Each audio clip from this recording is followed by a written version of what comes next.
najljepši i najdraži naši krajevi, naše more i primorje, vraćeni su Hrvatskoj.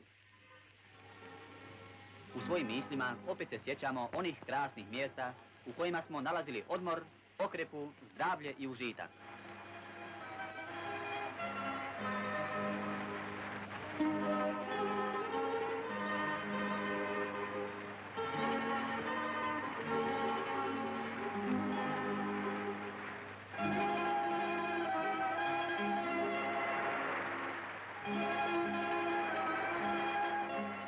Pod divnim podnebljem našeg Jadrana, užitak je plivati i hladiti se u moru uz dašak.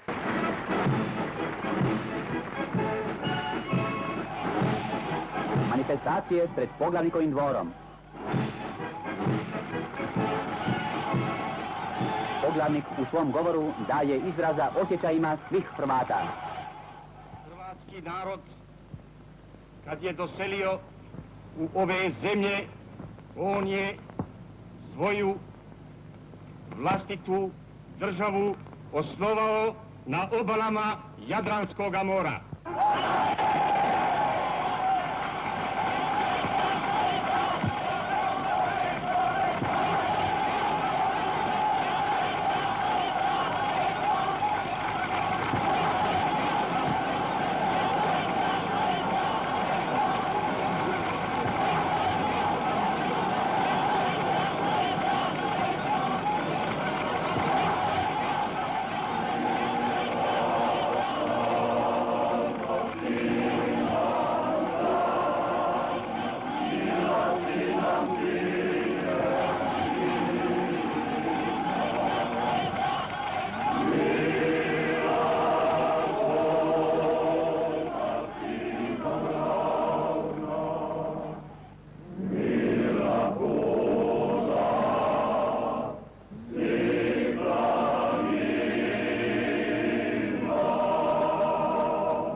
Na Poglavnikov proglas i poziv, hrvatske oružane snage s mjesta su se uputile prema moru.